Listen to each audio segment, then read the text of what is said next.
Hello students, today we will study about application of second law of motion. Application का मतलब यहाँ पर है यूजेस से, मतलब ये सेकंड लॉ ऑफ मोशन कहाँ कहाँ यूज होता है. ठीक है, uses of means application of second law of motion. तो पहले ये पता करते हैं कि what we have studied in second law of motion. हमने सेकंड लॉ ऑफ मोशन में पढ़ा क्या था एक्चुअली. तो सेकंड लॉ ऑफ मोशन यह हमने पढ़ा था कि द चेंज इन मोमेंटम के अंदर का change with respect to time is directly proportional to F. Okay, the rate change of momentum with respect to time is directly proportional to F, या फिर इसको सीधा सीधा हम फाइनली लिख सकते हैं change in momentum upon change in time. ठीक है, ये जो डी है डिफरेंस ये बता रहा है चेंज. ठीक है, तो change in momentum with respect to time, या फिर हमें ये भी मालूम है कि चेंज इन मोमेंटम का मतलब m final m v minus m u upon time. ठीक है, और इसको सॉल्व करने के बाद हमें मिल जाता है कि जब हम एम कॉमन ले लेते हैं v minus u upon t, और या फिर इसको लिख सकते हैं एम इंटू ए. ठीक है, ये भी एफ है, ये भी एफ है, ये भी एफ है, ये सब की वैल्यू एफ है. Okay, now listen very carefully, मतलब अब बहुत ध्यान से सुनना है कि यहाँ क्या दिक्कत है, मतलब क्या यूज क्या है इसका. सेकेंड लॉ हम कहाँ पढ़ते हैं, कैसे पढ़ते हैं. So the question is in our daily life, हम अपनी डेली लाइफ में we use so many techniques और अरेंजमेंट. हम बहुत बार अपनी बहुत चीज़ें ऐसा अरेंजमेंट करते हैं, ऐसा एडजस्टमेंट करते हैं कि जहाँ पर फोर्स की रिक्वायरमेंट कम हो जाए. मतलब ये जो मोमेंटम है, ये जो फोर्स आ रहा है, ये हर जगह ज़रूरत नहीं है. फॉर एग्जांपल कि जैसे बहुत तेज़ी से बॉल आए और हमारे सिर हाथ में आके एकदम से तेज़ी से लग जाए तो ज़्यादा फोर्स हिट करेगा. तो उसमें वहाँ हम क्या कर सकते हैं कि वो फोर्स की कम हो जाए, उसका एक्ट जो है वो जिसकी वजह से वो दिक्कत हो रही है, हमारे हाथ में इंजरी हो जाएगी, वो कम हो जाए. तो क्या करेंगे, टू रिड्यूस दिस फोर्स, मतलब इस फोर्स को रिड्यूस करना है हमें, है ना. तो हमें क्या करना पड़ेगा, यहाँ पर टाइम इंक्रीज करना पड़ेगा. क्योंकि देखो आप फिर से देख लीजिए, यहाँ लिखा है m v minus u upon t. ये जब टी की वैल्यू कम होती जाएगी तो एफ की वैल्यू बढ़ती जाएगी, और टी की वैल्यू बढ़ती जाएगी तो एफ की वैल्यू कम होती जाएगी. तो by increasing time we can increase we could decrease force. क्या इंक्रीज, टाइम को इंक्रीज करके हम फोर्स को डिक्रीज कर सकते हैं, है ना. तो क्यों करते हैं ये अभी हम बहुत सारे एग्जाम्पल पढ़ के देखेंगे तो हमें समझ में आ जाएगा कि ये जो फोर्स है ये इसको क्यों कम करना है. तो that is what application of second law of motion. तो अभी हमने यहाँ पढ़ा कि क्या क्या फॉर्मूले हैं, और वहाँ हमें ये पता चल गया कि अगर हम इस टाइम को बढ़ा देंगे तो फोर्स कम हो जाएगा, और जहाँ हमें फोर्स कम करने की ज़रूरत है वहाँ हम टाइम को बढ़ाएंगे. जहाँ हमें टाइम फोर्स बढ़ाने की ज़रूरत है वहाँ हम टाइम को कम कर देंगे. मतलब ये दोनों ही बातें हैं. ठीक है, when we increase time force decreases, और अगर फोर्स बढ़ाना है तो टाइम को कम कर दीजिए, फोर्स बढ़ जाएगा. ठीक है, तो दोनों ही तरह के एग्जाम्पल हैं. So here we are studying the examples, मतलब the applications of second law of motion. तो पहला है a cricket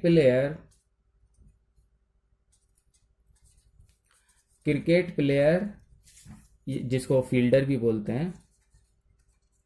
so a cricket player, है ना, moves his hand backward.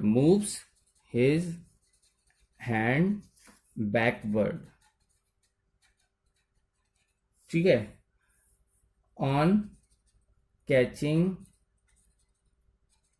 A cricket ball.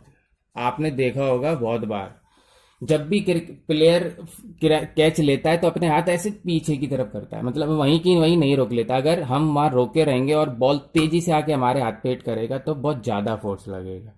So to reduce force we should increase time. हमने catch लिया और ऐसे पीछे की तरफ करता है, तो जितनी देर में वो हाथ करता है, उतनी देर में क्या हो गया, टाइम बढ़ गया। ठीक है।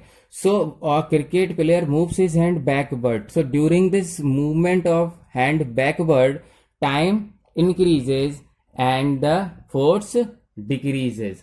तो आप देखिए, ये जो प्लेयर्स ने बॉल कैच कर ली, अगर ये यहीं रोक लेता है तो फोर्स ज्यादा होगा। अब ये हाथ इसने पीछे करा यहां तक, सो ड्यूरिंग दिस, जब वो हाथ नीचे कर रहा है तो टाइम इंक्रीजेस, और टाइम इंक्रीज हो जाएगा, देन फोर्स डिक्रीज। ठीक है। जितने भी एग्जाम्पल पढ़ेंगे, या तो टाइम बढ़ाएंगे तो फोर्स कम हो जाएगा, और टाइम कम करेंगे तो फोर्स ज्यादा हो जाएगा। बस यही दो बातें याद रखनी है। This is what application of second law of motion. ठीक है। ओके। तो समझ आई बात। यहां पर क्या होगा, जब जब ये क्यों करता है, तो दिस इज व्हाट एप्लीकेशन। यहां हम क्या कर रहे हैं, यहां पर हैंड को बैकवर्ड करके हम अपना टाइम बढ़ा रहे हैं। टाइम बढ़ाने से क्या हो जाएगा, फोर्स कम हो जाएगा, और जो क्रिकेट प्लेयर है उसको कम चोट लगेगी, हाथ में चोट नहीं लगेगी। ठीक है। सो दिस डाउनफॉल, जब ये हाथ को बैकवर्ड करता है तो वो टाइम बढ़ जाता है, फोर्स कम हो जाता है। दूसरा एग्जांपल एक बार देखते हैं, क्या है, a person falling on cemented road, cemented floor है ना, गेट्स इंजर्ड, चोट लग जाती है सीमेंटेड फ्लोर पे। बट वही चीज अगर वही person falling on cushion, cushion जानते हैं आप, हाँ, गद्दे वगैरह पर, कुशन पर, कुशन बेड, फॉर्म फॉर्म लगी होती है जो बेड पर, और हीप ऑफ सैंड। दो बातें हैं, देखिए, a person falling on cemented floor, ये सीमेंटेड फ्लोर है और कोई चीज आके एकदम से हिट हो गई, and the force is more, क्योंकि टाइम तो यहां पर कोई लगा ही नहीं, जीरो टाइम था, और एकदम फोर्स बहुत तेजी से आके हिट कर गया और पूरा का पूरा। ठीक है। अब यही चीज क्या है, कुशन्ड बेड है, कुशन, ये कुशन है। अब हाई जंपर अगर गिरेगा ऊपर से तो यहां गिरेगा। ठीक है। और यहां से ये यहां तक ये तो दबेगा ना। इस during this process time increase,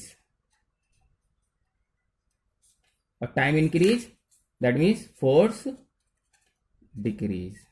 या फुल फोर्स से हिट करेगा तो बहुत तेज चोट लग जाएगी उसके, लेकिन जब गद्दे पर गिरता है तो गद्दा दबता है, जितनी टाइम में गद्दा दबता है उतने ही टाइम टाइम बढ़ गया, वही टाइम बढ़ गया।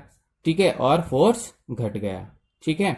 ऐसे ही आपने देखा होगा, लॉन्ग जंपर होते हैं तो मट्टी खुदी हुई पड़ी होती है ऐसे करके, है ना, एकदम से पर्सन आता है और गिरता है। ठीक। अगर यही चीज पक्की होती तो बहुत तेजी से लगती, और ये कच्चा होता है, इससे क्या होता है, जब वो पैर यहाँ गिरता है उसका, तो वो बहुत देर तक बहुत सॉफ्ट होती है ना कुशन, ये जो हीप ऑफ सैंड होता है उसके अंदर पैर इसके अंदर चले जाते हैं। जितने टाइम में ये अंदर जाते हैं पैर, वही टाइम बढ़ जाता है और फोर्स कम हो जाता है। मतलब आपको समझ में आ गई होगी।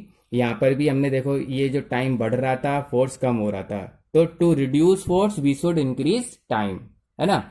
यहाँ पर भी वही है कि वो पर्सन सीधा अगर फ्लोर पे आके टकराएगा तो बहुत तेज चोट लगेगी, अगर उसकी जगह वो कुशन बेड पर आएगा तो उस during this pressing of cushion, जितनी देर में वो प्रेस हो रहा है कुशन, उतनी देर में टाइम बढ़ जा रहा है और फोर्स घट जा रहा है। ठीक है।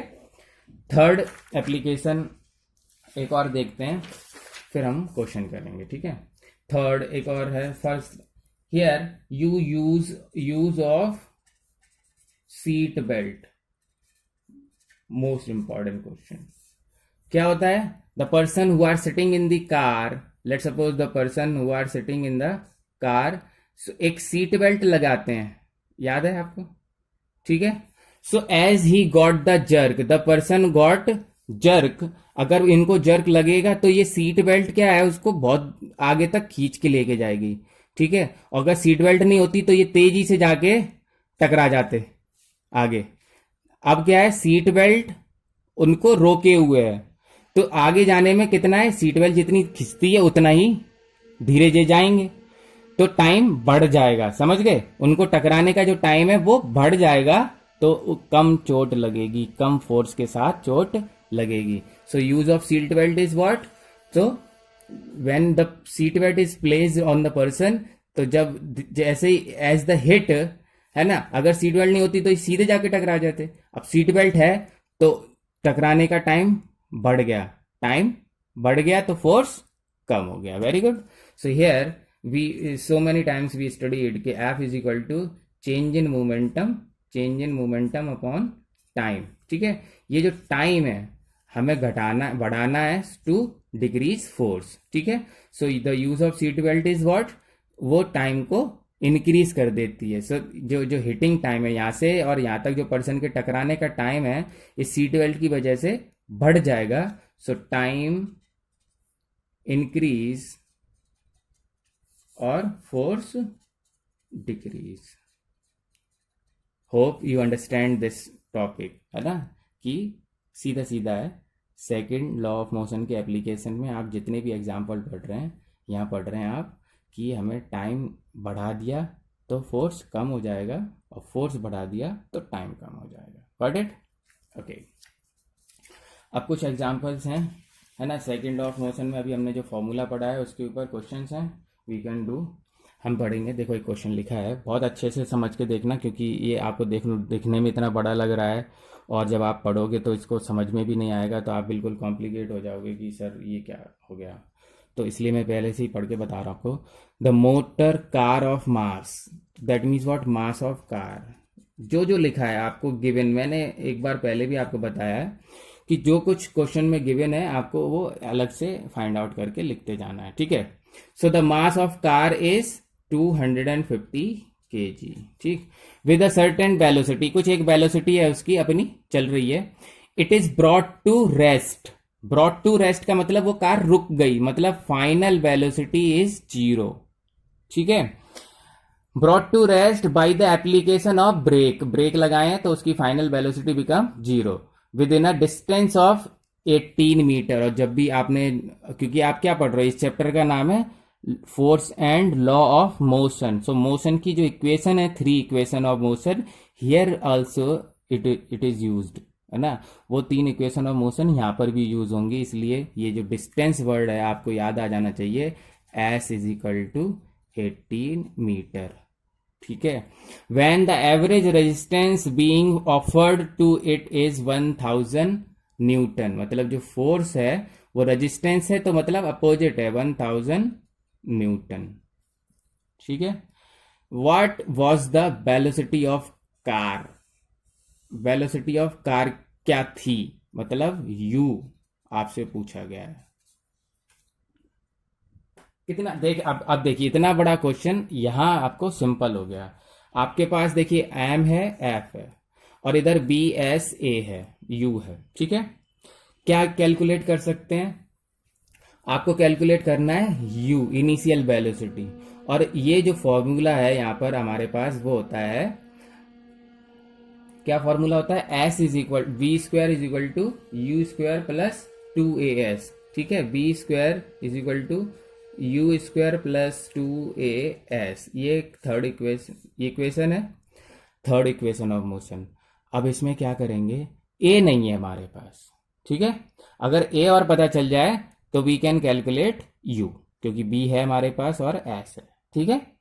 तो a पता करने के लिए हमें एक और फॉर्मूला पता है, f is equal to m into a। हमें f भी पता है, m भी पता है, बस a निकालना है। क्लियर?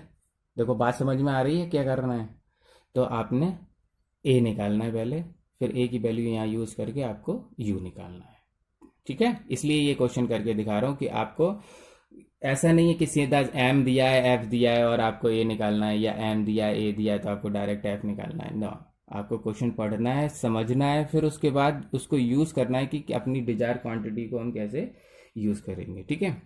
तो अब कम टू द पॉइंट, कैसे करना है। -1000, ओके, और एफ, अब अगर ए निकालना ही है तो एफ अपॉन एम, ठीक है। तो A is equal to F upon M, M is 250, ठीक है। कट करेंगे 2 4, that is what A is equal to आपका निकला -4 मीटर पर सेकेंड स्क्वायर, ठीक है। ए नाउ अब हमारे पास ए भी है, ए है, एस है, यू और बी है, ठीक है। यू निकालना है, so B is equal to 0, okay. U we have to calculate plus 2a -4 into S 18, ठीक है। 0 यू स्क्वायर प्लस, देखो 4 2 जा 8 -8 और 18 8 जा 144, जो वो भी माइनस, ठीक है, तो माइनस हो गया। So u square is equal to 144 and u is equal to √144, ठीक है। And u is equal to 144 का अंडर रूट अगर करते हैं तो आता है 12, और u है तो मीटर पर सेकेंड। तो what was the velocity of motor car? 12 metre पर सेकेंड। Isn't it clear? समझ में आया? चलो एक और करके देखते हैं क्या लिखा है। A body of mass 2 kg, ठीक है। कोई एक बॉडी है, m इज गिवन, तो आपको m दिया हुआ है यहाँ पर 2 kg, is kept at rest, rest मतलब u है 0, है ना, initial velocity is 0, okay. Now force 6 newton, force is 6 newton, ठीक है। चलो 6 newton, F is 6 newton, start acting on it, find the time taken by the body to move through a distance of 50, s is equal to 54 metre, ठीक है sir. आपके पास ये सारी values हो गई हैं, तो अभी आपने करना है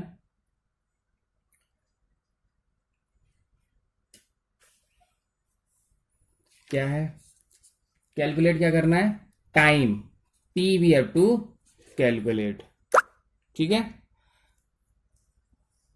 so what we will do, अब हमारे पास देखिए एक तो फॉर्मूला है F is equal to m a, क्योंकि हमारे पास एम की वैल्यू है और ए एफ है तो ए निकाल लेंगे।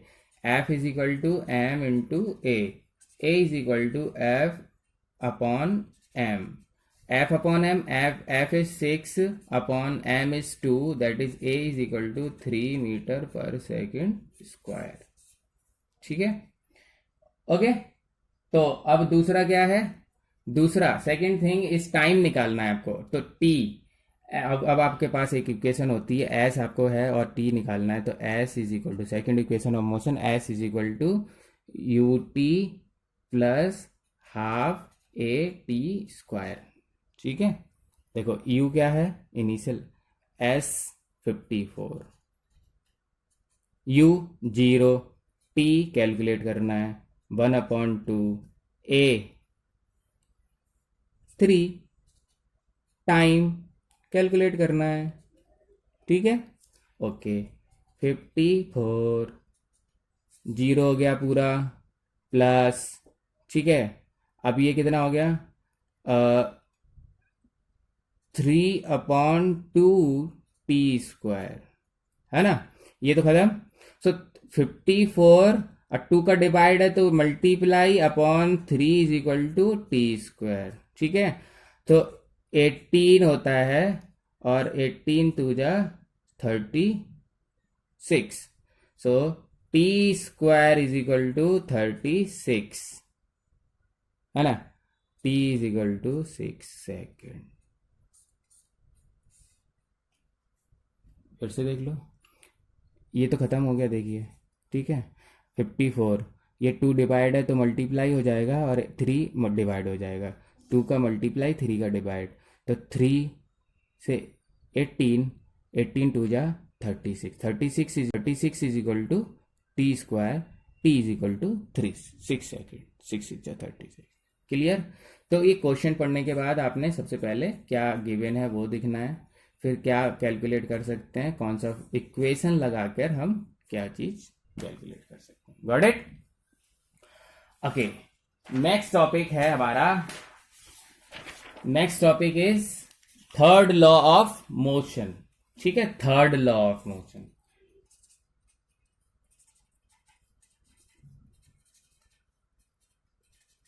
सेकेंड लॉ हमने पहले पढ़ लिया, फिर उसकी एप्लीकेशन पढ़ ली, फॉर्मूले लगा के सॉल्व कर लिए क्वेश्चन। अब हमारा आता है थर्ड लॉ ऑफ मोशन। ठीक है, थर्ड लॉ ऑफ मोशन में हम पढ़ रहे हैं कि इसका स्टेटमेंट। ठीक है, so the first of all is the statement. क्या है स्टेटमेंट?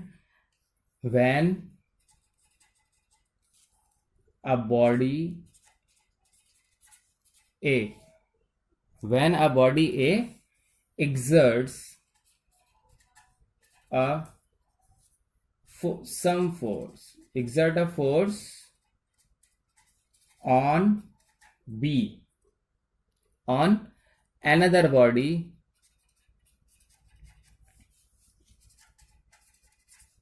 B, ठीक है, then body B also exerts a equal and opposite, ठीक है, force on the body A। ठीक है, फिर से रिपीट करते हैं, ये स्टेटमेंट याद करना है, आज ही याद करना है आपको, है ना, कोशिश अभी कर रहे हैं हम लोग। देखिए, ए body A exert some force on another body B, exert a force on B, let's suppose F1। a body A exert a force F1 on body B, then body B also exert a equal and opposite force on body A। मतलब ये B also, अभी ये तो क्या था, A exert a force F1 on B, so this B also exert a equal and opposite force, let's suppose F2 on A। मतलब A ने लगाया है F1 फोर्स B पर, तो B ने लगाया है F2 फोर्स A पर। According to third law of motion, F1 is equal and opposite to F2। मतलब क्या हुआ कि A ने जितना फोर्स B पर लगाया है वो इक्वल और अपोजिट होगा वो उस फोर्स के जो B A पर लगाएगी। मतलब A और B एक दूसरे पर फोर्स लगाएंगे जो कि इक्वल और अपोजिट होंगे। ठीक है, when a body A exert a force, तो जब कोई एक बॉडी दूसरी बॉडी B पर फोर्स लगाती है तो B बॉडी भी A फोर्स पर उतना ही इक्वल फोर्स लगाती है। अंडरस्टैंड? ठीक है, फिर से सुनो, एक बॉडी A कोई फोर्स B पर लगाती है तो B is also equal and opposite force on body A। ये दोनों फोर्स मैग्नीट्यूड में इक्वल होंगे। तो इक्वल किसमें? In magnitude. मतलब मैग्नीट्यूड क्या होता है? काउंटिंग, मतलब उसकी क्वांटिटी में। ठीक है, मतलब 10 Newton, 5 Newton, 15 Newton, 20 Newton, 25 Newton. Equal in magnitude, opposite किस चीज में? डायरेक्शन। Opposite in direction. क्या मतलब हुआ? ए इस डायरेक्शन में बी पर फोर्स लगा रहा है तो बी अपोजिट डायरेक्शन में ए पर फोर्स लगाएगा। ठीक है, तो ए अगर एफ लगा रहा है फोर्स तो बी भी एफ लगाएगा बट इन अपोजिट डायरेक्शन। ठीक है, तो इसीलिए लिख रहे हैं, या फिर इसको लिख लो, A F by force A is equal and opposite by force B. एक ही बात है, एफ जितना फोर्स, मतलब ए जितना फोर्स लगाएगा बी पर उतना ही फोर्स बी भी लगाएगा ए पर, but in opposite direction. Same in magnitude, in opposite in direction. Equal in magnitude, opposite in direction. बहुत ध्यान से इस चीज को बोलते हैं मैकेनिक, है ना। Mathematical expression, third law of motion का मैथमेटिकल एक्सप्रेशन। ठीक है, अंडरस्टैंड। तो इसको समझते हैं इसके एग्जाम्पल से। ठीक, एग्जाम्पल हुआ क्या? फर्स्ट इज वॉकिंग, जब हम चलते हैं, ये ग्राउंड है, ठीक है, person is walking on this, okay, here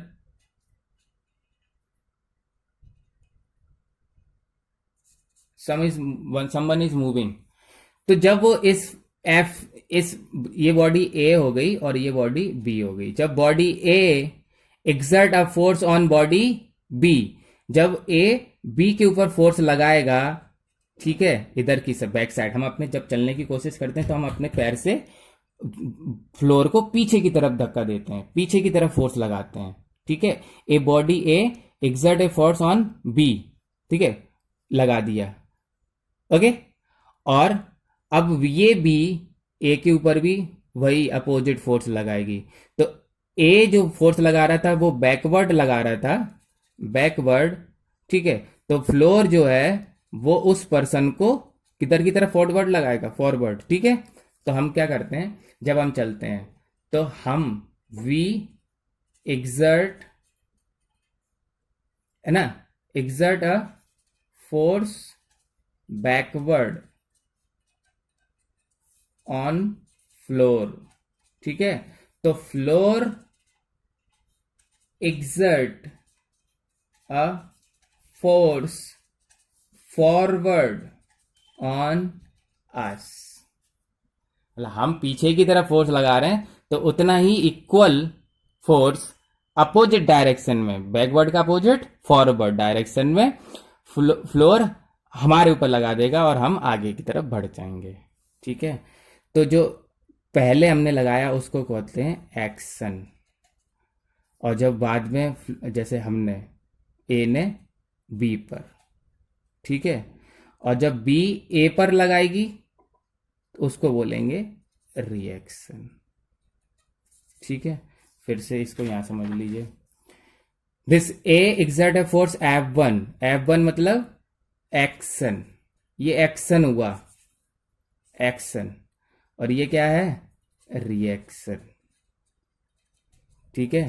so every, इसको हम दूसरे वर्ड्स में लिख सकते हैं, इसीलिए ये जो second law, third law of motion है उसको दूसरी तरह से भी लिख सकते हैं। कैसे लिख सकते हैं, ठीक है, कि एवरी एक्शन हैज एन, ठीक है, क्या अभी हमने पढ़ा ना, एवरी एक्शन, जैसे ए ने बी पर फोर्स लगाया उसको बोलेंगे एक्शन, और बी ने ए पर अपोजिट, इक्वल एंड ऑपोजिट।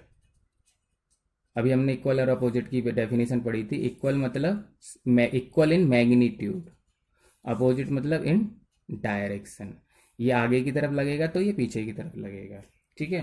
तो इसको क्या बोल देंगे, टू एवरी एक्शन, ठीक है, there is always equal and opposite reaction. हर एक फोर्स का, हर एक एक्शन का इक्वल और अपोजिट रिएक्शन होगा ही होगा, and that is the third law of motion. Clear है ना? Okay, thank you.